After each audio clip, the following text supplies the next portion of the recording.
আসসালামু আলাইকুম বন্ধুরা, সবাই কেমন আছেন? আশা করি আল্লাহর রহমতে সবাই ভালো আছেন। তো আজকে আমি আপনাদের মাঝে দেখাবো কিভাবে আনইনস্টল করলে আপনার মোবাইল থেকে কোনো অ্যাপস, হোম পেজ থেকে কোনো অ্যাপস আনইনস্টল করলে সেটা কোথায় যায়, কী অবস্থা থাকে এবং সেটাকে কীভাবে ডিলিট করতে হয় সেটা আজকে আপনাদের মধ্যে দেখাবো। তো আমার চ্যানেলে যদি নতুন দর্শক হয়ে থাকেন তো ভিডিওটিতে একটি লাইক এবং কমেন্ট করবেন আশা করি, এবং চ্যানেলটিতে সাবস্ক্রাইব করে পাশেই থাকবেন। তো প্রথমে আমরা চলে যাব আমরা তো প্লে স্টোরে যাবার পর উপরে যে জিমেল আইকনটি আছে এখানে ক্লিক করে দেবেন।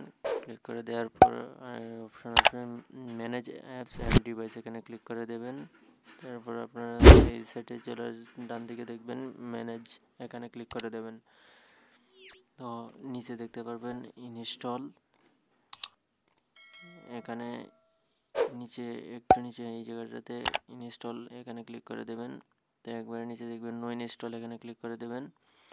আপনারা হোম পেজ থেকে যেগুলো অ্যাপস ডিলিট দিয়েছেন সেটা এখানে আছে। তো আমার অনেকগুলাই আছে, আপনারা যেগুলা আনইনস্টল করবেন সেগুলো সিলেক্ট করে নেবেন, রিমুভ করবেন সেগুলো সিলেক্ট করে নেবেন। সিলেক্ট করার পর উপরে কর্নারে ক্রস বাটন দিয়ে রিমুভ অপশনে ক্লিক করলেই আপনার এটা রিমুভ হয়ে যাবে।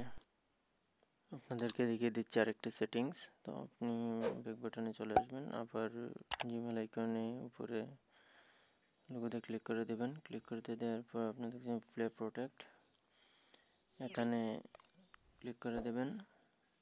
ক্লিক করে দেওয়ার পর আপনারা দেখতে পাচ্ছেন আপনার স্ক্যান, আপনারা অনেকেই জানেন, অনেকেই জানি যে প্লে স্টোরের মাধ্যমে স্ক্যান করা যায়।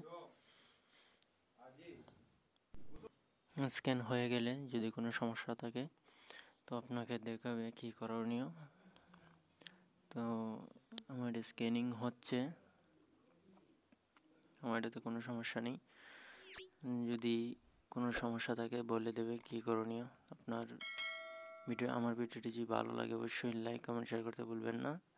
আর আমার চ্যানেলে নতুন দর্শক হয়ে থাকলে চ্যানেলটি সাবস্ক্রাইব করে পাশেই থাকুন। তো আজ এ পর্যন্তই, সবাই ভালো থাকেন, সুস্থ থাকেন, আল্লাহ হাফেজ।